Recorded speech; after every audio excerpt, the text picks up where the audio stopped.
Hello. Yes, yes. Yes, sir. Yes, sir. Yes, sir. तो calculus के point of view से हम लोग बात करने वाले हैं, डिफरेंशियल कैलकुलस।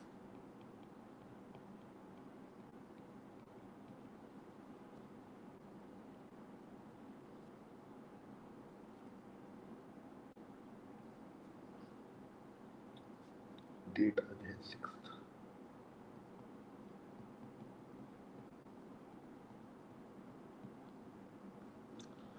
तो पूरी डिफरेंशियल कैलकुलस की एक खासियत ये है कि जितने भी चैप्टर्स हैं वो सब आपस में कनेक्टेड है, तो थोड़ा सा पेशेंस रखने की जरूरत है।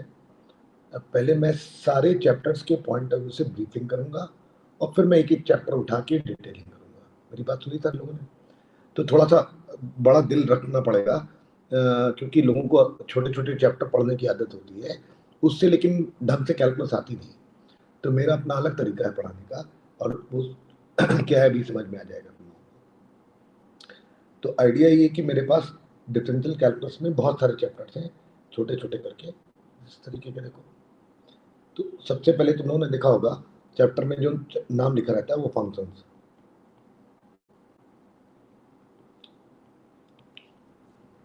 अभी जो भी फंक्शन चैप्टर है इसमें क्या पढ़ा जाता है वो पहले समझते हैं।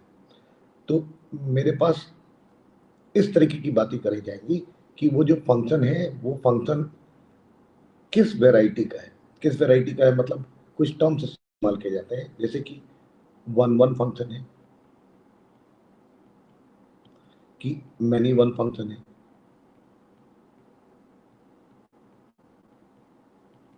कि इनटू फंक्शन है, कि ऑन टू फंक्शन है। तो ये कुछ टर्म्स हैं जो कि फ्रीक्वेंटली नजर आते हैं, उनके ऊपर सवाल भी आते हैं। फिर ये जो भी फंक्शंस हैं वो कैसे होते हैं अभी हम लोग उसके बारे में भी समझेंगे, लेकिन उसके पहले फिर हम लोग बात करने लगते हैं डोमेन के पॉइंट ऑफ व्यू से। इसी में ही डोमेन के पॉइंट ऑफ व्यू से ये सब फंक्शंस का ही पार्ट है, डोमेन के पॉइंट ऑफ व्यू से, कि वो जो भी फंक्शन है वो कौन से एक्स के लिए डिफाइंड है। ठीक है। फिर हम लोग बात करते हैं रेंज के पॉइंट ऑफ व्यू से। रेंज का मतलब कि जो भी एक्स है जिसके लिए फंक्शन डिफाइंड है उसके करस्पॉन्डिंग वाई की वैल्यू क्या निकल के आने वाली है। अगर वाई बराबर एफ एक्स कोई फंक्शन लिखा हुआ है तो यहाँ पर एक्स रखा जाएगा। वो क्या रखा जा सकता है, उसको डोमेन बोलने वाले हैं।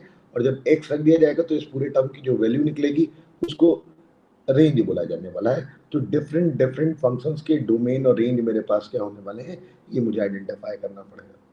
उसके बाद फिर जो भी फंक्शन है वो किस कैटेगरी को बिलोंग कर रहा है। बहुत सारी कैटेगरीज हैं और वो किस तरह की कैटेगरी।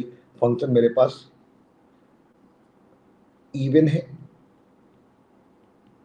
या फिर ऑड है या फिर नीदर इवन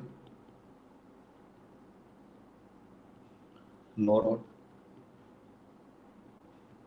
मतलब इस तरीके की कैटेगरी ये डिफाइंड हो जाती है कि कुछ वैरायटी के फंक्शन इवन होते हैं, कुछ वैरायटी के फंक्शन ऑड होते हैं, और कुछ वैरायटी के function neither even nor odd. मेरे पास जो भी फंक्शंस हैं वो बहुत सारे वैरायटी के फंक्शंस हैं, और उन सारे वैरायटी के फंक्शंस के ढेर सारे कॉम्बिनेशन भी मेरे पास क्रिएट हो जाएंगे। अगर ब्रॉडली स्पीकिंग मैं बात करूं तो तुम लोगों ने जो भी 11th में पढ़ा होगा उसमें इस तरीके के कुछ ना कुछ फंक्शन पढ़े होंगे, जैसे कि पहला पॉलिनोमियल्स। पॉलिनोमियल्स का मतलब y बराबर ए एक्स प्लस बी लिखा हुआ है, ये भी एक फंक्शन ही है। या फिर y is equal to a x square plus b x plus c. तो ये स्ट्रेट लाइन हो गई जो कि स्ट्रेट लाइन में बड़ी होती है। क्वाड्रेटिक इक्वेशन हो गई, ये क्वाड्रेटिक में भी पड़ी होती है, और ये पैराबोला भी है तो पैराबोला में भी पड़ा होता है। तो फिर आगे बढ़ जाएंगे तो क्यूबिक या फिर nth डिग्री पॉलिनोमियल, वो सब जनरल जो पॉलिनोमियल होंगी वो सब कैलकुलस से ही हैंडल की जा सकते हैं। कितने रूट्स होंगे, रियल होंगे कि कॉम्प्लेक्स होंगे, ये सारी बातें वो हम लोग कैलकुलस से ही आइडेंटिफाई कर पाएंगे। अगर हायर डिग्री की बात करी जाए मतलब थर्ड फोर्थ फिफ्थ, थर्ड में भी कॉमन सेंस से कुछ निकाल लेते हैं, लेकिन फिर आगे वाले तो फिर कैलकुलस से ही समझ में आएंगे। फिर से देखो, पॉलिनोमियल्स के बाद तुम लोगों ने देखा होगा कुछ लॉगरिथमिक फंक्शन होता है। देखो, अगर कोई चीज नहीं आती होगी तो वो मैं बीच में सिखाता चलूंगा, जैसे कि y equal to ln x लिखा हुआ है। अब लॉग के भी कुछ फॉर्मूले होते हैं, कुछ प्रॉपर्टीज होती हैं, उसके भी ग्राफ होते हैं वो भी किसी वेराइटी का फंक्शन होता होगा। तो इस पॉइंट ऑफ व्यू से बात है। तो मेरे पास अलजेब्राइक फंक्शंस हो गए, लॉगरिथमिक हो गए, फिर एक्सपोनेंशियल फंक्शन आ गए ई पावर एक्स, तो वो y इक्वल टू ई की पावर एक्स के तरीके के फंक्शंस हो गए। फिर मेरे पास रेसिप्रोकल फंक्शंस हो गए, जैसे कि y रैशनल फंक्शंस हो गए, जैसे कि x divided by 1 plus x square ऐसा लिखा हुआ है, तो पी बाई क्यू के फॉर्मेट के हो गए। फिर मेरे पास इर्रेशनल टाइप के फंक्शन हो गए, under root of 1 minus x square, ये बेसिकली सेमी सर्कल हो जाते हैं। ठीक है, उसके बाद फिर मतलब ये सब मेरे पास अलजेब्राइक टाइप के हो गए। उसके बाद मेरे पास किस तरीके के फंक्शंस होने वाले, जैसे कि मेरे पास trigonometrical functions y equal to sine x cos x. तो इन सारे फंक्शंस के बारे में कुछ ना कुछ 11th में थोड़ा थोड़ा आइडिया सबको हो जाता है, और जो नहीं होगा, जिसको नहीं मालूम होगा, वो मैं बताता चलूंगा सबके बारे में। तो इसलिए मैंने कहा कि बहुत सारी चीजें हैं और बहुत ही पेशेंस की जरूरत है, छोटी छोटी चीजें हैं और ढेरों चीजें हैं, और उसके कारण ये बहुत ही मजेदार खेल होने वाला है। तो ध्यान से देखते चलना। तो y equal to sine x, y equal to cos x, और ऐसी trigonometrical tan x cot x sec x cosec x, उसके बाद सेक एक्स, मतलब इस तरीके के मेरे पास बहुत सारे 6 फंक्शन बेसिक होते हैं, और इनका फिर स्क्वायर कर दिया जाए, क्यूब कर दिया जाए, इनको जोड़ दिया जाए, घटा दिया जाए, तो ये ढेर सारे ट्रिग्नोमेट्रिकल तरीके के फंक्शन आ जाते हैं। एक और वेराइटी जो 12th में अपियर करती है, जिसको कि इनवर्स ट्रिग्नोमेट्रिकल फंक्शन बोलते हैं।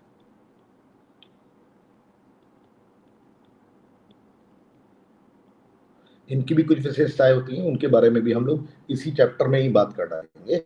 ये वाला चैप्टर जो तुम्हारा 12th का चैप्टर होता है, वो चैप्टर भी हम लोग फंक्शंस के थ्रू ही खत्म कर लेंगे।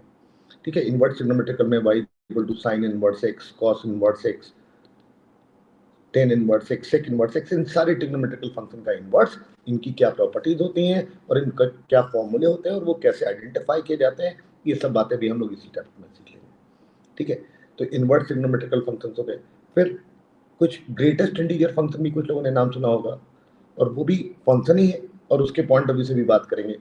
और इनमें से कौन सा फंक्शन है, कौन सा नहीं है, क्यों फंक्शन है, ये किस कैटेगरी का फंक्शन है, ये सब बातें हम लोगों को समझनी ही पड़ेंगी। तो जितने भी फंक्शंस एग्जिस्ट करते हैं उन सब के बारे में हमको बात करनी है। तो इसीलिए मैंने कह दिया कि इम्पेशेंट मत होना, क्योंकि ढेर सारे टर्म्स हैं, दिमाग से स्लिप भी हो जाएंगे, फिर रिकॉल करना पड़ेगा, और तब जाके डिफरेंशियल कैलकुलस, मतलब देखो, कैलकुलस के 2 पार्ट, एक डिफरेंशियल कैलकुलस, एक इंटीग्रल कैलकुलस। जो डिफरेंशियल कैलकुलस है वो सब कुछ आपस में कनेक्टेड है, और बहुत ही लॉजिकल है, बहुत ही कंसेप्चुअल है, जबकि इंटीग्रल कैलकुलस प्योर रटने वाला काम है। तो दोनों का बिल्कुल फितरती डिफरेंट है। तो अभी पहले हम लोग जिस पार्ट में उतरे हैं वो डिफरेंशियल कैलकुलस है, और उसमें सारी चीजें बहुत ही सिस्टमैटिक, बहुत ही लॉजिकल, और आपस में सारे चैप्टर कनेक्टेड, तो किस तरीके से कनेक्टेड है। और फिर ये वाला डिफरेंशियल कैलकुलस वो इंटीग्रल कैलकुलस से भी बाद में जाके कनेक्ट हो जाएगा। तो इसीलिए कैलकुलस सबसे इंटरेस्टिंग पार्ट, एग्जाम में सबसे ज्यादा वेटेज इसी चीज की होती है, और 12th का मेजर पार्ट यही कैलकुलस होता है। चलिए, तो 8th ये हो गया। 9th मेरे पास y is equal to fractional part of x, एक और फंक्शन हो गया। फिर 10th मेरे पास y is equal to signum of x, एक और फंक्शन हो गया। और कुछ लोगों को मालूम होंगे, कुछ लोगों को नहीं मालूम होंगे, तो कोई टेंशन की बात नहीं। ये सारे फंक्शंस, और तुमको दिख रहा होगा कि ये एक एक इंडिविजुअल फंक्शन लिखा हुआ है, इनको जोड़ दिया जाए, इनको घटा दिया जाए, इनको मल्टीप्लाई कर दिया जाए, एक अलजेब्राइक ले लिया जाए, एक लॉगरिथमिक ले लिया जाए, तुम लोग देख पा रहे होगे इतनी सारी चीजों के जितने भी परमुटेशन कॉम्बिनेशन बनाए जा सकते हैं, वो सब नए नए फंक्शंस क्रिएट कर देंगे। तो ये नॉन एंडिंग इनफाइनाइट काम है। देखो, ये बेसिक मेरे पास 10 फंक्शन लिखे हुए हैं, 10 नहीं ज्यादा लिखे हुए हैं, क्योंकि इनवर्स वाले 6 और 6 ट्रिग्नोमेट्रिकल, तो ये मेरे पास मेरे ख्याल से 20-22 फंक्शन लिखे हुए हैं। और इन 20-22 फंक्शंस के साथ एक प्लस, एक माइनस, एक डिवीजन, एक मल्टीप्लिकेशन, ये अलजेब्राइक चार्ट सिंबल हो गए। लेकिन नहीं, दो को पकड़ो जोड़ दो, दोनों दो को पकड़ो मल्टीप्लाई कर दो, दो को पकड़ो डिवाइड कर दो, तुम लोग देख पा रहे होगे कि अनंत फंक्शन है, इनफाइनाइट। मतलब मैं परमुटेशन में का सवाल तुम लोगों को दिख रहा होगा कि यहां से 2 फंक्शन उठाओ 10-20 में से, और ऊपर से एक मैथमेटिकल ऑपरेशन उठाओ। अच्छा बता दो, तुम ही लोग बताओ, मेरे पास एक परमुटेशन में सवाल मैं पूछ रहा हूँ। मान लो मेरे पास there are 20 variety of functions and 4 mathematical operations.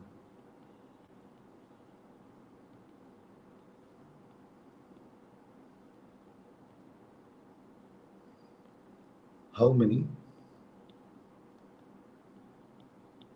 different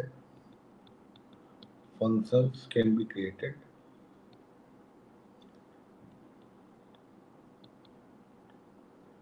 by using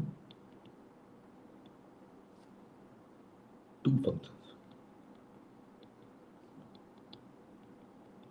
three functions.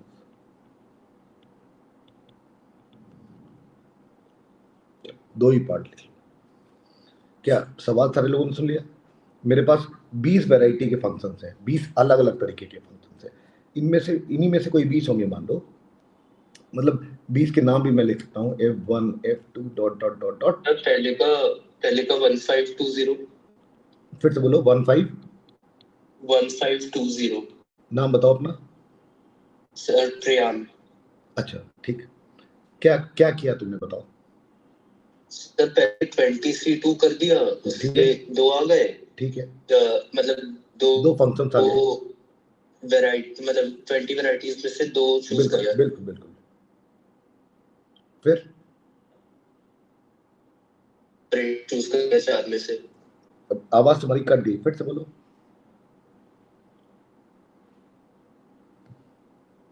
Sir 20 में से दो हमने वैरायटी चूज कर ली, ठीक है, और 4 में से एक ऑपरेटर चूज कर लिया। 4C1 मल्टीप्लाई कर देंगे ना? Yes sir. ठीक है, क्या काम खत्म हो गया तुम्हारा? अभी एक मिनट रुक जाओ, पहले एक बात खत्म करने दो ना। हाँ प्रिया बोलो। Yes sir. तो तुमने क्या बोला कि तुमने दो फंक्शंस उठाए, अब ये वेदांत बोलो। सर जो ऑपरेटर है, जैसे डिवाइड है, हाँ, वो दो बार काउंट करना पड़ेगा हमें, क्योंकि a अपॉन b और b अपॉन a अलग अलग फंक्शन बनेंगे। बिल्कुल। तो ये तुमने जो आंसर निकाला है, इसमें निश्चित बात है कुछ ना कुछ गड़बड़ी होने वाली है। तो मेरी बात समझ में आ गई प्रियांश को? Okay sir. उसने कहा कि जैसे ऐड कर रहे हो तो a प्लस बी लिखो और b प्लस a लिखो, तो it is going to produce same thing. तो उसमें अरेंजमेंट नहीं करना पड़ेगा तुमको। लेकिन अगर तुम सबट्रैक्ट कर रहे हो तो a माइनस बी लिखो और b माइनस a लिखो, तो they are going to behave differently. क्या मेरी बात समझ पा रहे हो? हेलो? Yes sir. ठीक है ना? तो अब तुमने कहा कि भाई ये सुधार करने की जरूरत है, और किस तरीके से सुधार करने की जरूरत है, तो इसने मुझे समझाया। हाँ बोलो वेदांत। सर हाँ, जैसे कि जो प्लस वाले हैं उससे तो एक ही आएगा। बिल्कुल, तुमने कहा जो 20 में से बिल्कुल 20 में से तुमने दो फंक्शन उठाए। तुमने कहा कि दो फंक्शन के साथ अब प्लस वाला मल्टीप्लिकेशन वाला, ये दोनों मैथमेटिकल ऑपरेशन अगर इस्तेमाल कर लोगे तो उनको अरेंज करने की जरूरत नहीं पड़ेगी। a प्लस बी लिखो चाहे b प्लस a लिखो, it is going to produce the same function. तो तुमने कहा इन दोनों में से कोई भी एक ले लिया जाए, तो 2C1 लिखा, तो तुमने कहा कि ये मेरे पास रिजल्ट आ गया। फिर तुमने कहा कि अगर मैंने 20C2 दो कोई फंक्शन उठाए होते और उनके बीच में डिवीजन या फिर सब्ट्रैक्शन वाला, इन दोनों में से कोई एक रिजल्ट उठाया होता, वो रिजल्ट मतलब 2C1 तरीके से उठाया गया होता, तो तुमको उन दोनों फंक्शंस को आपस में अरेंज भी करना पड़ता, 2 फैक्टोरियल और आएगा। यही कहना चाहते हो? Yes sir. ठीक है ना? तो ये बात तो बिल्कुल सही लिखी है इसने, ये बिल्कुल परफेक्ट बात है। लेकिन ये थोड़ा सरल सवाल था, ये पहला था। प्रियाम तुमको बात समझ में आ गई? Yes sir. वो डिवाइड और माइनस में 20p2 हो जाएगा। हाँ 20p2, या दो चूज करो और दो ऑपरेटर्स चूज करो और उनको आपस में अरेंज कर लो, एक ही बात है। मतलब तुम्हारे पास बेसिकली इसको ऐसे सोच सकते हो कि तुम्हारे पास ए से लेके ABCD 20 अल्फाबेट दे रखे हैं, तुमको a प्लस बी लिखना है कि b प्लस a लिखना है तो फर्क नहीं पड़ेगा। लेकिन a डिवाइड्स b लिखो या b डिवाइड्स a लिखो, तो they are going to behave differently. तो इन दोनों को बेसिकली तुमने आपस में अरेंज किया है, ठीक है ना? तो इसी बात का फैक्टोरियल हो गया। लेकिन जो दूसरा पार्ट है वो ज्यादा खतरनाक हो जाएगा। उसमें लिखा हुआ है यूजिंग 3 फंक्शंस। अब मुझे 3 फंक्शंस उठाने हैं। अब 3 फंक्शंस के बीच में दो मैथमेटिकल ऑपरेशन सेम भी हो सकते हैं, डिफरेंट भी हो सकते हैं। अरे क्या मेरी बात समझ में आ रही है? Yes sir.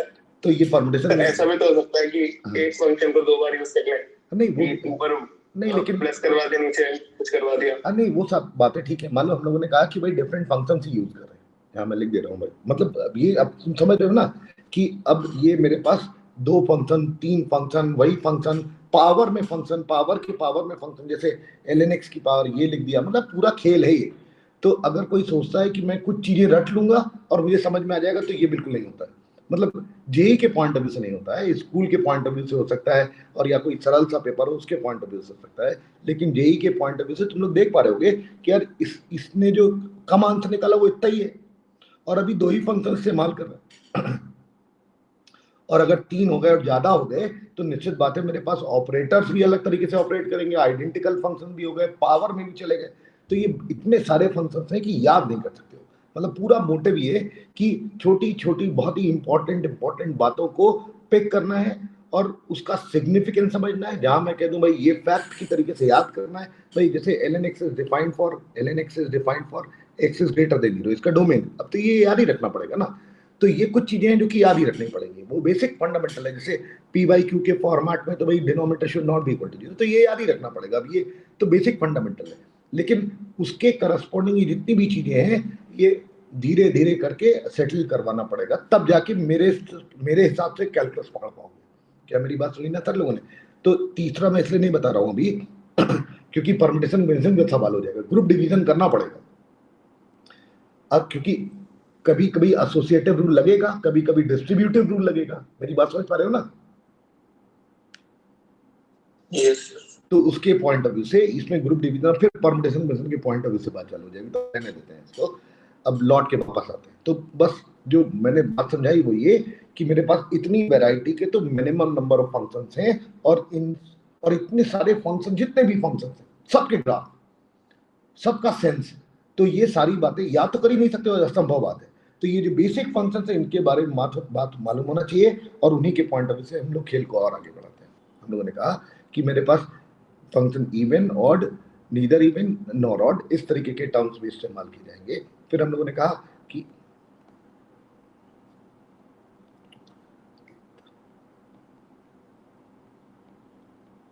वापस लौट के वहीं पर चलते हैं, 7th के बाद 8 पॉइंट पर। अरे कोई डर तो नहीं रहा ना कि मैं डरा रहा हूं कि इतनी सारी चीजें मैंने लिख दी? नो सर, डरना नहीं। No sir. मतलब ये ध्यान रखना कि अगर अच्छी क्वालिटी की मैथ्स समझनी है तो फिर जो मेरा तरीका है वो बहुत ही क्लासिक है। थोड़ा सा कमजोर बच्चों के लिए थोड़ा सा लगता है कि यार ये क्या हो रहा है मेरे साथ, कि इतनी सारी चीजें इन्होंने एक दिन में सारी लिख डाली। कोई बात नहीं, मतलब उन सारी चीजों की अहमियत तुमको एक दो दिन में जब ये बातें से मैं खत्म कर दूंगा, तो जब मैं समअप स्टार्टिंग से चालू करूंगा तो तुमको उसकी कीमत समझ में आ जाएगी कि क्यों उन्होंने इतना फैला दिया। ठीक है, देखते चलो। तो 7 इवन है कि ऑड है, नाइदर इवन नॉर ऑड, इस तरीके की बात है। फिर हम लोगों ने कहा कि पीरियोडिक फंक्शंस भी आएंगे। पीरियोडिक फंक्शंस में जैसे sin x का पीरियड 2 पाई है, cos x का पीरियड 2 पाई है, tan x का पीरियड पाई है, और इस तरीके के वो जो 11th में तुम लोगों ने देखा होगा सर्कल बना बना के चीजें सीखी जाती हैं, वो सब भी इस्तेमाल हो जाएंगी। उसके बाद एक इनवर्स फंक्शन आता है, और इनवर्स फंक्शन कैसा? जैसे sin x का inverse function sin inverse x, इसलिए तो मैंने कहा था कि फंक्शंस के अंदर ही आ जाएगा। और क्या होता है इनवर्स, इसके बारे में भी हम लोग बात करेंगे। फिर एक और बात इस्तेमाल करी जाती है जिसको बोलते हैं कंपोजिट फंक्शन। कहने के लिए तो बहुत छोटी बात है कि भाई मेरे पास एक y बराबर एफ एक्स, एक y बराबर जी एक्स है।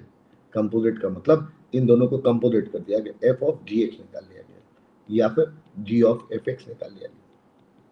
ठीक है, तो ये कंपोजिट कैसे बनते हैं और उनके पीछे क्या मैथमेटिक्स है, और छोटे मोटे कंपोजिट तो बनाने आते हैं, जैसे कि y इक्वल टू एक f x is equal to sine x लिखा हुआ है,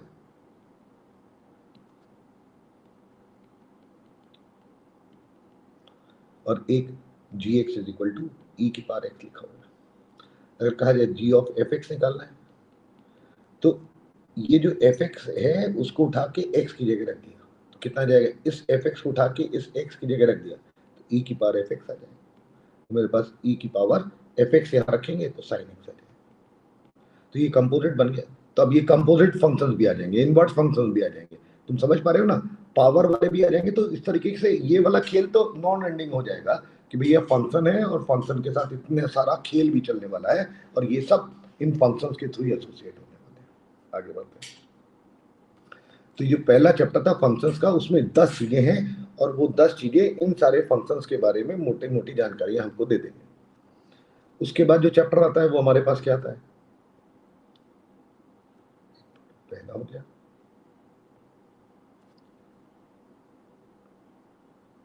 सेकेंड चैप्टर तुम लोगों ने पढ़ा होगा, लिमिट, फिर कंटिन्यूटी,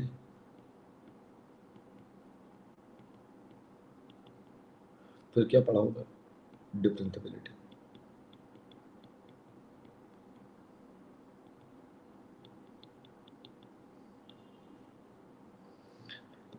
ठीक है ना। अच्छा, लिमिट के बारे में सारे लोगों को आइडिया है कि कुछ इस तरीके की बात लिखी होगी कि limit x tending towards a f x। Continuity का मतलब क्या हुआ कि continuity at x is equal to किसी a पॉइंट पर, और डिफरेंशिएबिलिटी का मतलब differentiable at x is equal to a। इस तरीके की बातें चल रही है। तो क्या होता है, थोड़ा बहुत मैं आइडिया भी दे देता हूँ यहाँ पर, क्योंकि एक समझ आ जाने वाली है। और अगर मेरे पास y बराबर एफ एक्स कहीं पर दे रखा है और तुमसे कहा जा रहा है कि limit x tending toward a F x के बारे में बात करना है, तो तुम लोग, मैं ग्राफिकली दिखाने की कोशिश करता हूँ कि ये मान लो मेरे पास एक पॉइंट a है, और इसके करस्पॉन्डिंग मेरे पास कुछ मैंने इस तरीके की ग्राफ बना दिया, मान लो ऐसा, और फिर मैंने ऐसा।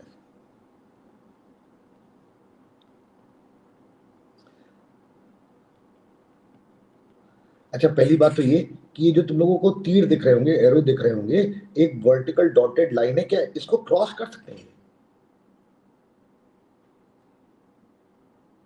No. क्यों कर रहा हूं बताओ? So because if they cross, then for the same x value you will have two y values, then it will not be a function। तो इसने बिल्कुल परफेक्ट बात बोली, मतलब कोई भी चीज, कोई फंक्शन होता है तो under what condition it will be a function.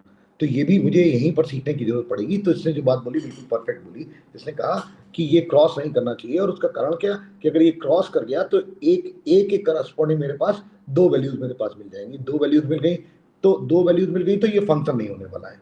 तो मतलब मुझे फंक्शन का इसलिए आइडिया भी होना चाहिए, और उसी फंक्शन के करस्पॉन्डिंग तो हम लोग लिमिट कैलकुलेट करने वाले हैं, कंटिन्यूटी चेक करने वाले हैं, डिफरेंशिएबिलिटी चेक करने वाले हैं। तो सारा खेल तो फंक्शन के ऊपर ही होने वाला है। तो इसीलिए कुछ फंक्शंस मेरे पास होते हैं और कुछ नहीं होते। तुम लोगों ने कोऑर्डिनेट पे, मैं थोड़ी सी वहां पे बात कर लेता हूँ क्योंकि ये वर्ड भी आ गया। तो अगर मैं तुम लोगों से कहूं कि फंक्शंस कैसे लिखे जाते हैं, कैसे डिफाइन किए गए, मैं लिख देता हूं। मान लो मेरे पास एक सेट ये, एक सेट ये, इसको ए सेट बोल दिया गया, इसको बी सेट बोल दिया गया, और मान लो इसमें मेरे पास एक नंबर ए है, एक नंबर बी है, एक नंबर सी है, इसमें एक नंबर 1 है, इसमें एक नंबर 2 है, एक नंबर 3 है बेसिकली, और ये मेरे पास एक फंक्शन है। तो हो क्या रहा है, मैं इस फंक्शन में ये वाले एलिमेंट्स लगाऊंगा, और लगाने पर मुझे इधर वाले एलिमेंट्स की कुछ वैल्यूज प्राप्त हो जाएंगी। तो जैसे मान लो टू बिगिन विद मैंने कहा कि f of a is equal to 1 है, f of b is equal to 2 है, f of c is equal to 3 है। तो निश्चित बात है ये जो सेट है इसको बोलते हैं डोमेन सेट, और ये जो सेट है इसको क्या बोलते हैं, कोडोमेन सेट। मतलब एक डोमेन सेट, एक कोडोमेन सेट। तो ये पूरा जो मेरे पास ये फंक्शन है, या इसको मैपिंग भी बोलते हैं, फंक्शन बोलो चाहे मैपिंग बोलो, बात एक ही है, फंक्शन और मैपिंग मतलब सिनोनिम से।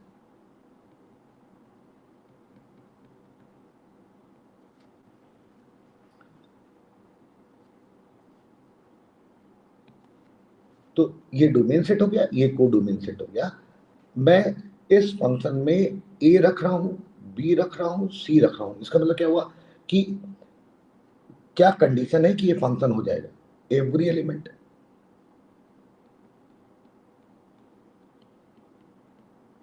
मतलब अगर मैं कुछ भी बीच में लिखूंगा तो मैं जब चैप्टर पे आऊंगा तो मैं उसकी फिर से डिटेलिंग पूरी करूंगा। तो ये इसका मतलब ये नहीं कि मैंने यहाँ पर फंक्शन बता दिया तो खत्म हो गया। मेरी बात सुनो है, मतलब मेरे अगले 2-3 दिन का काम ही यही है कि वो जितनी भी कैलकुलस के टर्म्स है उन सबको मैं सामने ला दूं, ताकि मैं उन सबको इस्तेमाल कर सकूं और तुम्हारे पास वो एक्सेप्टेंस हो कि इन्होंने ये बात थोड़ी सी समझाई थी तो मुझे इसका थोड़ा मतलब समझ में आता है, और तुम लोग किसी भी समय पर उन सारे टर्म्स का, जैसे कंटिन्यूटी है, डिफरेंशिएबिलिटी है, इंक्रीजिंग है, मिनिमा है, मैक्सिमा है, ये सब वर्ड्स तुमको समझ में आ जाने चाहिए पहले 2-3 क्लास में। और फिर हम लोग जब चालू करेंगे तो मैं जगह जगह आगे पीछे की चीजें मिक्स कर सकता हूँ, तो तुम्हारी अंडरस्टैंडिंग बहुत तेजी से बढ़ जाएगी उसमें।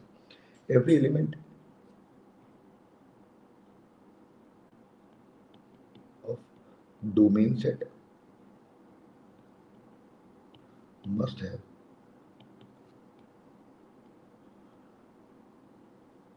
a unique image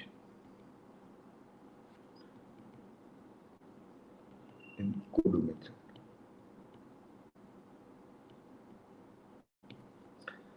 Then it is called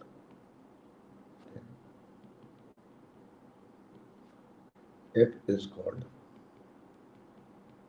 a function or mapping.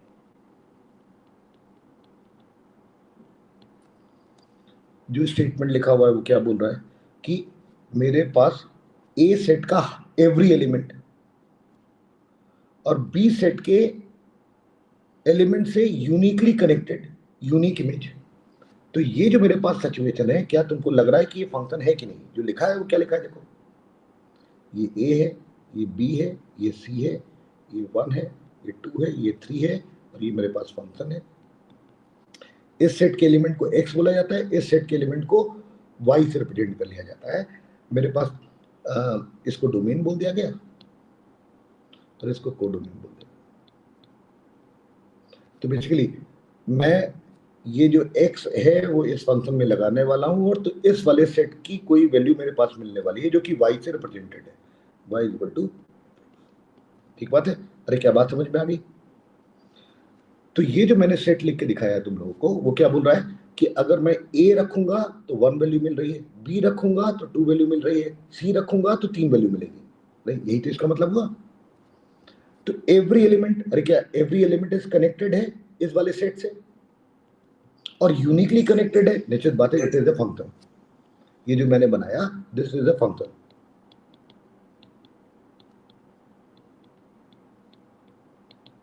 ये आस्था बात समझ में आ रही है तुमको? हाँ सर, आ रही है।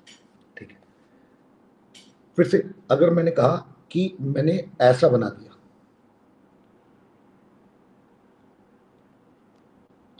ये ए, ये बी, ये सी, ये 1 2 3, मैंने कहा कि f of a is equal to 1, f of b is equal to 2, बस इतना ही दे रखा है। मतलब क्या हुआ कि मैंने कहा a 1 से कनेक्टेड है, b 2 से कनेक्टेड है। अरे क्या ये फंक्शन हुआ कि नहीं हुआ? ये फंक्शन नहीं हुआ। नहीं हुआ, क्योंकि एवरी एलिमेंट वाली बात यहां पर फेल हो गई। एवरी एलिमेंट में c छूट गया, तो this is not a function, this is a relation. ठीक है, तो जब हम लोग फंक्शन स्टार्ट करेंगे तो हम लोग रिलेशन से ही चालू करेंगे, ताकि रिलेशन का मतलब समझ में आ जाए, वो कहां से आया, वो फंक्शन में कैसे कन्वर्ट हुआ, सारी बातें करेंगे। तो ये C किसी से कनेक्टेड नहीं है, not a function. Not a function का मतलब इट इज अ रिलेशन।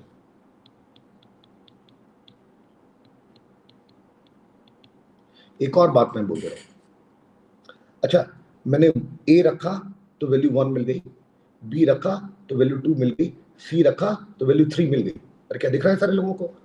तो जो रेंज है वो क्या हो गई? रेंज का मतलब y की वैल्यू। तो रेंज मेरे पास क्या हो गई? 1 2 3। कोडोमेन कितना हो गया? वो तो बी सेट है, ये बी जो सेट है, this is called codomain set. तो बी सेट तो 1 2 3 रहने वाला है।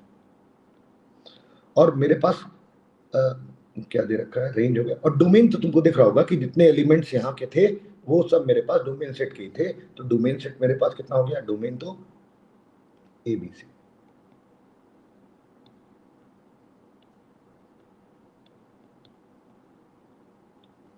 ठीक बात। तो डोमेन तो पूरा पूरा ए सेट होगा ही फंक्शन के केस में। जो ए सेट है अगर फंक्शन है तो पूरा पूरा डोमेन मेरे पास ए सेट के बराबर ही होने वाला है, क्योंकि every element of domain set. ठीक बात है, आगे बढ़ते हैं। अच्छा मान लो मेरे पास ऐसा बना दिया जाए,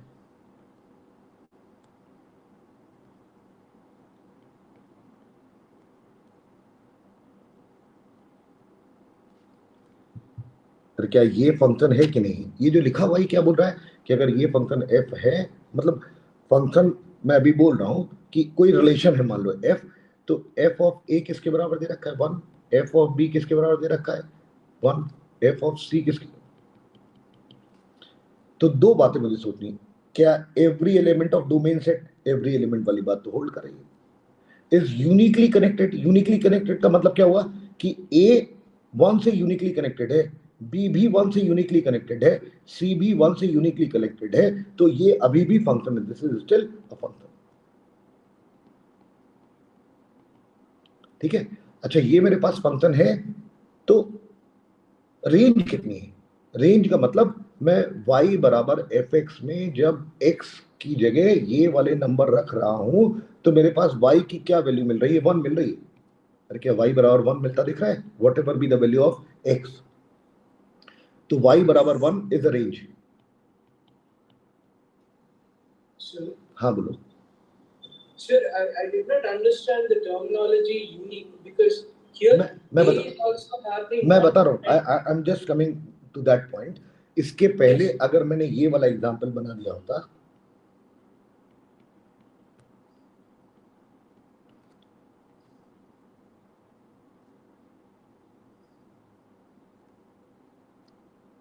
क्या तुमको दिख रहा है? Yes, sir. Whether A is uniquely connected with some elements of set B. A has value 1 as well as A has value 2. Are you getting my point? It is not a function. तुमने यही बात मुझे point out करी थी कि अगर मेरे पास उस डॉटेड लाइन के अक्रॉस अगर एरो निकल गया, तो for this value of x, x is equal to a, you are getting two values of y, one is this and other is this. That is why it is not a function. Yes, sir. You have pointed out now. Yes, sir. Yes, sir. That is why that uniqueness is, you are getting a unique value for different values of x. You are getting for different values of x, you are getting a unique value. Okay. Okay. Yes, sir. And this kind of mapping is called as many-one mapping. This is called many-one mapping.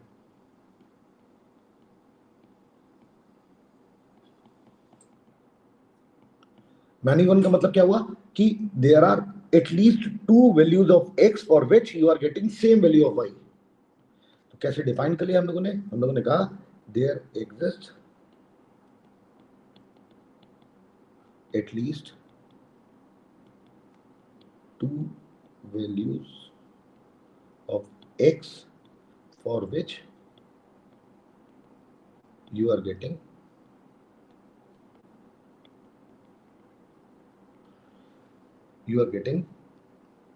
same value of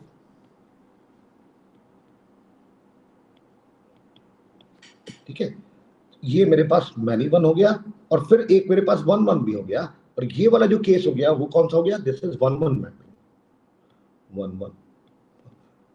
और 1 1 का मतलब क्या हुआ? No two values of x for which same value of.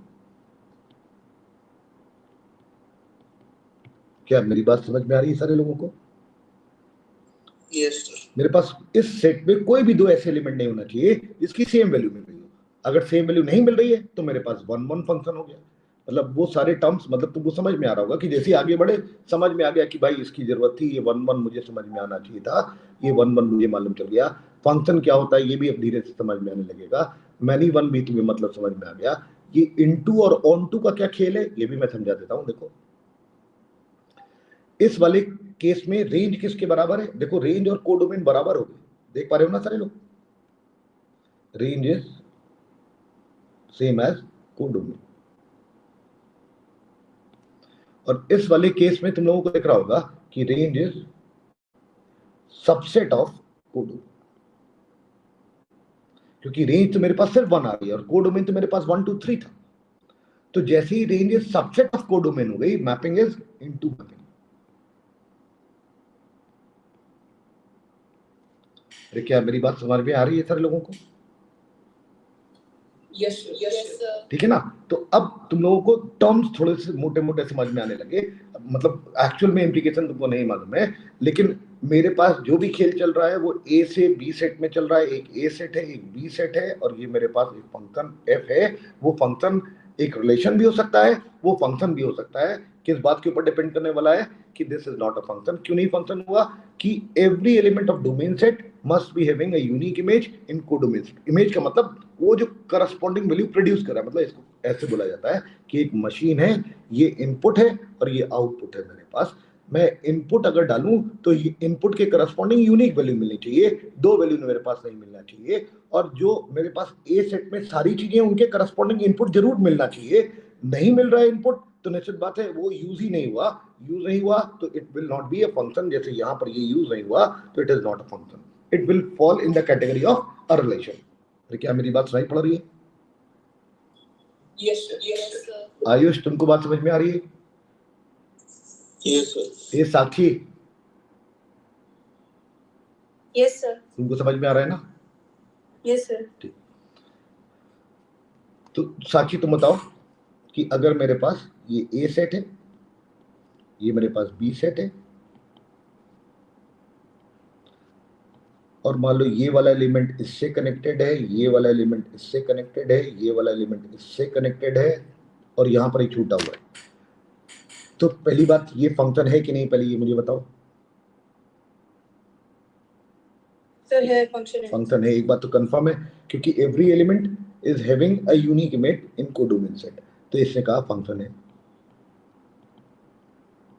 अब बताओ 1 1 है कि many 1 है?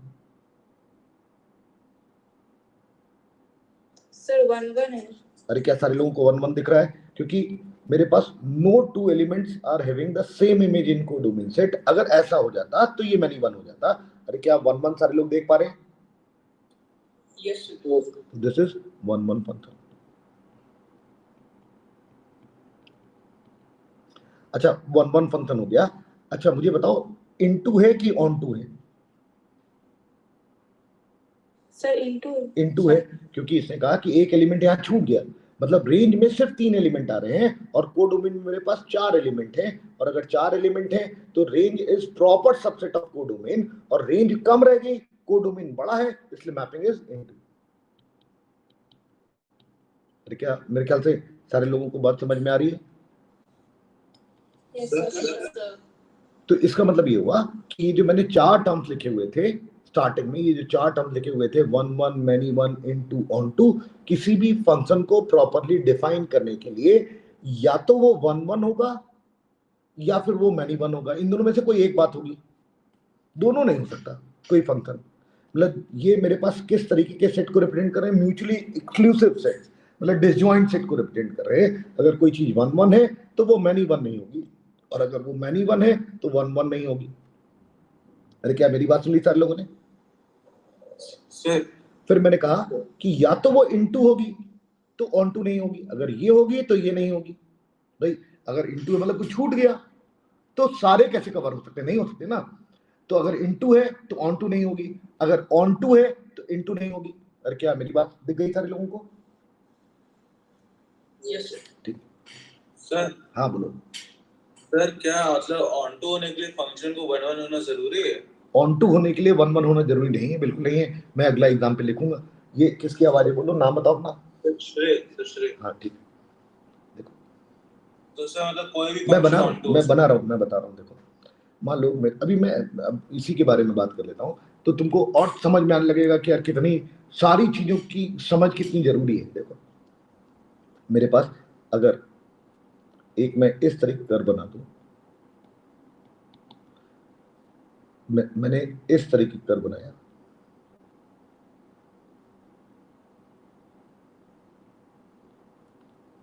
मतलब कर्व क्या, ये तो पॉइंट्स है सिर्फ लिखे सीधे सीधे। ये ए सेट है, ये बी सेट है। अरे क्या बता सकते हो? श्रेय बताओ किस तरीके की मैपिंग है?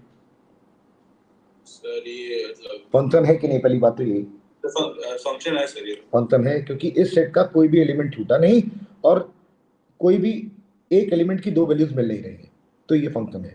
फिर बताओ मैनी 1 मैनी 1 है, और बताओ। ऑनटू भी हो जाएगा नहीं? हाँ ऑनटू तो सर एक एलिमेंट बच ही नहीं रहा उसके फोटो में। बिल्कुल बिल्कुल ये ऑनटू है, ठीक है ना। तो इसका मतलब ये मैनी वन ऑनटू मैपिंग है और ये फंक्शन भी कंफर्म्ड है सारे लोगों, ठीक है। ये मतलब मैं कुछ छोटे छोटे पॉइंट्स के थ्रू ये बात को जस्टिफाई करवाने की कोशिश कर रहा हूँ, ताकि सारे लोगों को दिखने तो लगे कि यार ये क्या है, फंक्शन क्यों है, और ये वर्ड्स क्यों इस्तेमाल होते हैं, और ये जो आखिरी चैप्टर होता है तुमने अभी मैंने लिखा नहीं, वो इंक्रीजिंग डिक्रीजिंग मैक्सिमम मिनिमम, वो भी कैसे इसमें कंट्रीब्यूट करने वाला है अभी देखते थे, मालूम है इस तरीके का बना।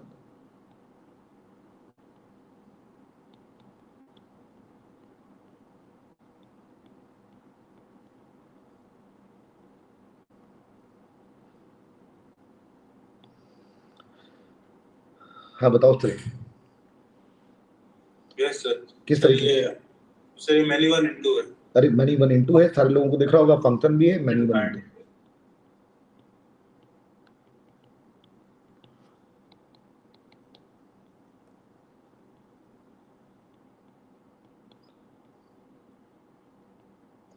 ये किस तरीके की मैपिंग है? ये वो है क्या 1 1 इनटू 1 1 इनटू, क्योंकि ये छूटा हुआ है 1 1 इनटू। अच्छा ऊपर भी यही बना दिया था तो मैं सुधार देता हूँ। अब ये किस तरीके की होगी? 1 1 1 2 1 1 1 2, ठीक है। तो इसका मतलब ये हुआ कि ये जो मेरे पास चार्ट डायग्राम बने हुए हैं ये थोड़ा सा इंसाइट दे देता है कि मेरे पास अगर काउंटेड नंबर ऑफ एलिमेंट्स हैं तो उसके करस्पॉन्डिंग मैपिंग 1 1 है कि मैनी वन है, इनटू है कि ऑन टू है, इस तरीके के वर्ड्स का सेंस भी सारे लोगों को समझ में आ गया। और क्या यहाँ तक बात समझ में आ रही है?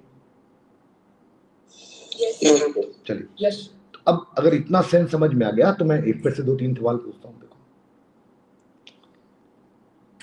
मान लो मेरे पास एक ए सेट है, उसके अंदर 3 एलिमेंट है, और एक बी सेट है, उसके अंदर भी 3 एलिमेंट है, और एफ मेरे पास डिफाइंड है ए से बी। ए से बी ऐसा लिखा मतलब ये डोमेन सेट हो गया, और ये मेरे पास कोडोमेन सेट हो गया, ठीक है। फिर मैंने पूछा पहला सवाल, how many functions are possible from A to B, how many 1 1 functions are possible,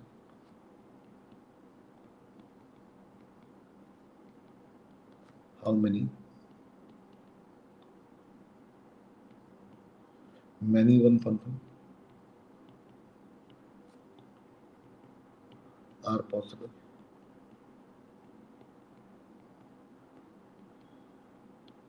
how many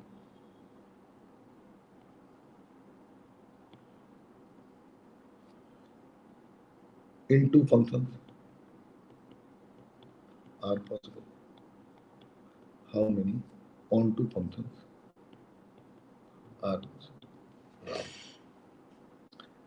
इन्हीं सारे सवालों का आंसर ये पहला सवाल हो गया। ये दूसरा सवाल है, ए में मेरे पास अब की बार 4 एलिमेंट है, बी में मेरे पास सिर्फ 2 एलिमेंट है,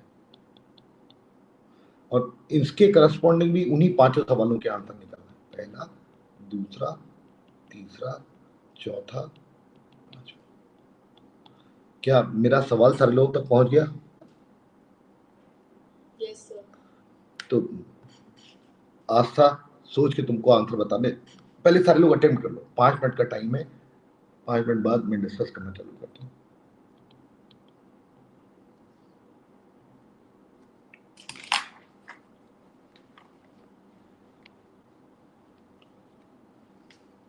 अच्छा 2 सवाल हो गए, ठीक। अभी कोशिश करो, फिर मैं डिस्कस करना चलूंगा तो समझ जाओ।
हाँ जी बताइए।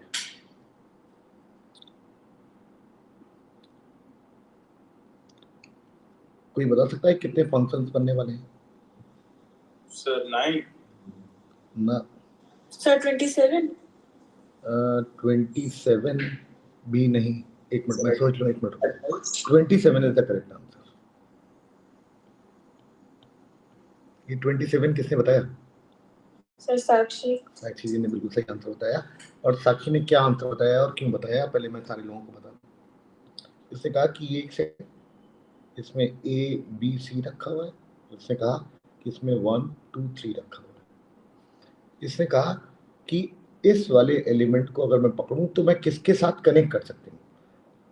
इसके साथ भी कनेक्ट कर सकती हूँ, इसके साथ भी कनेक्ट कर सकती हूँ, इसके साथ भी कनेक्ट कर सकती हूँ। तो इस एलिमेंट को कनेक्ट करने के मेरे पास कितने रास्ते हैं? 3 रास्ते। लेकिन अभी काम कंप्लीट नहीं हुआ। क्यों नहीं हुआ?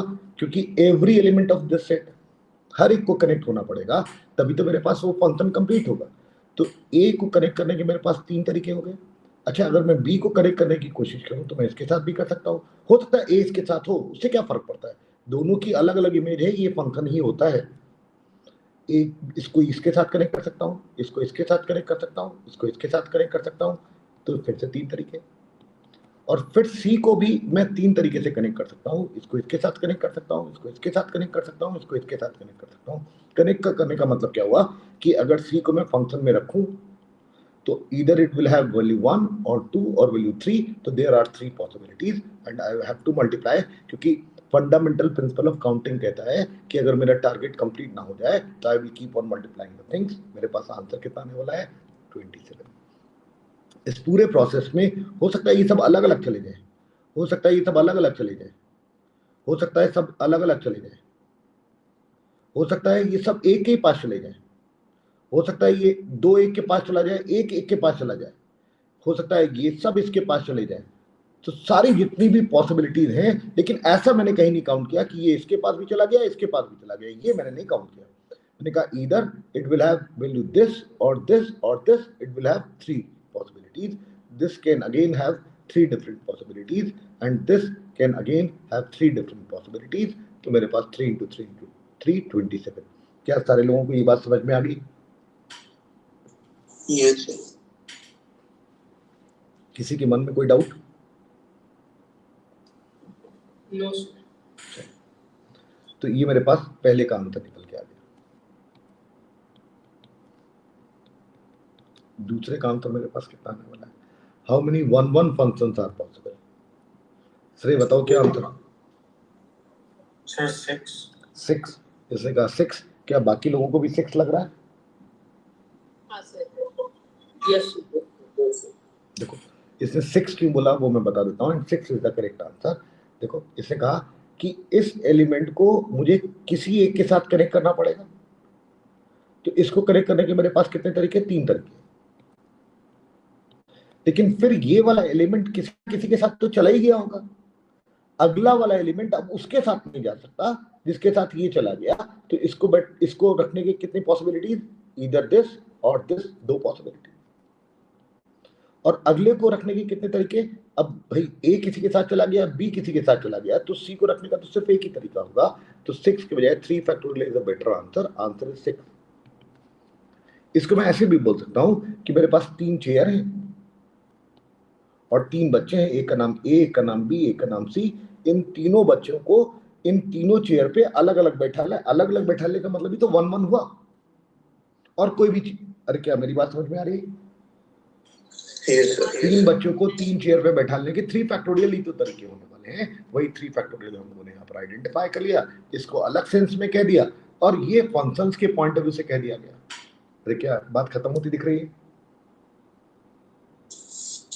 ठीक। थर्ड के पॉइंट ऑफ व्यू से बात करी जाए और थर्ड क्या बोल रहा है कि how many one mappings are possible. अरे ये क्या नाम है? आस्था, आंसर बताओ। सर इसका आंसर था 21. परफेक्ट आंसर है। और इसने कहा कि टोटल फंक्शंस मेरे पास 27 है। 27 में अगर 6 मेरे पास 1 1 हो गए तो बचे कितने? जो भी बचे होंगे वो मेरे पास कितने होने वाले हैं 21 और ये मैनी 1 होंगे, क्योंकि जो 1 1 है वो मैनी 1 नहीं हो सकते, जो मैनी 1 है वो 1 1 नहीं हो सकते, तो उन दोनों में से एक ही बात सही होने वाली है, ये डिसजॉइंट सेट को रिप्रेजेंट करने वाले हैं, और डिसजॉइंट सेट है तो मेरे पास क्या होगा, ये मेरे पास ए यूनियन बी लिखा हुआ है, तो number of elements of A union B is same as number of elements of A plus number of elements of B. मुझे इसकी वैल्यू मालूम है, ए यूनियन बी मतलब सारे फंक्शंस 27 है, और ए की वैल्यू क्या है 6, तो number of elements of B मतलब मैनी 1 की मैपिंग कितनी आने वाली है, सब्ट्रैक्ट कर दिया तो 20 का। क्या मेरी बात खत्म होती दिख रही है? Yes sir. फोर्स के बारे में बात करते हैं, और फोर्स मेरे पास क्या लिखा हुआ है कि मेरे पास कितने ऑन टू मैपिंग बनेंगे।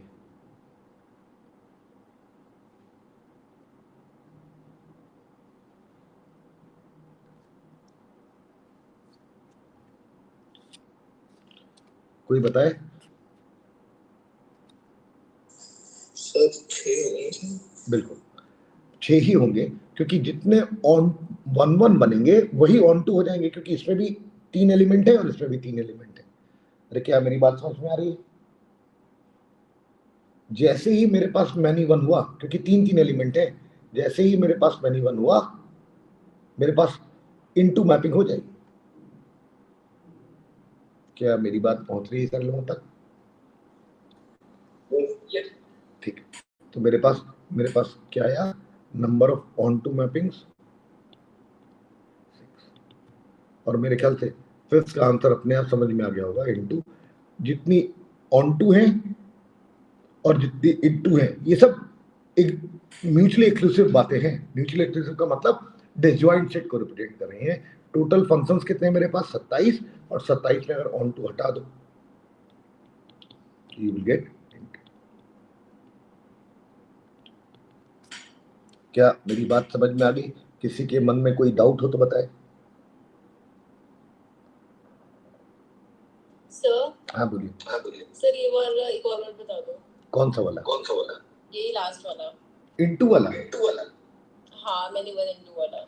नहीं मैनी 1 इनटू नहीं है ये। क्या इसमें मैनी 1 नहीं इंक्लूडेड है, ये मैंने इसलिए बोला। तुम अपना माइक बंद करो। सर आपकी आवाज डबल आ रही है। हाँ वो उसका माइक ऑन था ना इसलिए। अरे क्या अभी सिंगल आ रही है ना? Yes sir. चलिए देखो, मैंने कहा कि कितनी ऑन टू मैपिंग बनेंगी। अच्छा, ऑन टू का मतलब ये सारे एलिमेंट्स खत्म हो जाने चाहिए, और क्या मैं अगर मैनी 1 मैपिंग बनाऊंगा तो क्या सारे एलिमेंट खत्म हो जाएंगे? हाँ कि ना? हाँ सर। ठीक है ना? तो ऑन टू करने के लिए, क्योंकि इसमें भी 3 ही एलिमेंट है और इसमें भी 3 ही एलिमेंट है, तो तुमको दिख रहा होगा कि ऐसा ही हो सकता है और कोई पॉसिबिलिटी नहीं है, मतलब 1 1 ही होना चाहिए तभी वो ऑन टू भी होगा। ठीक है ना? अच्छा मैं बोलूं तुमसे कि इन 3 लोगों को इन 3 चेयरों पर बैठाना है, और ऐसे बैठा लो कि चेयर खाली रह जाए, तो तुम क्या करोगे? या चेयर खाली ना रहे, या एक मिनट रुक जाओ, इन 3 लोगों को इन 3 चेयरों पर बैठाना है, अलग अलग चेयर पे बैठाना है। क्या कोई चेयर खाली रहेगी यहां पर? नहीं सर। नहीं रहेगी, मतलब ऑन टू हो गया ना? Hello sir excuse me. हाँ बोलो सर, कुछ रिकॉर्डिंग में दिक्कत हो रही है, आप अगली क्लास कंटिन्यू करिएगा टू नेक्स्ट घंटे। मतलब कोई दिक्कत हो रही है? हाँ रिकॉर्डिंग में। हाँ वो सारे बच्चे भी बोल रहे हैं कि कुछ आवाज आपकी दो दो सुनाई पड़ रही है। हाँ हो रहा है, थोड़ा सा हो रहा है। अरे नेट की दिक्कत है। क्या चक्कर क्या है ये? अच्छा वो सही रहेगा, बस तो मैंने फोन भी किया था, वो नेट की दिक्कत है। अच्छा क्या बताएं।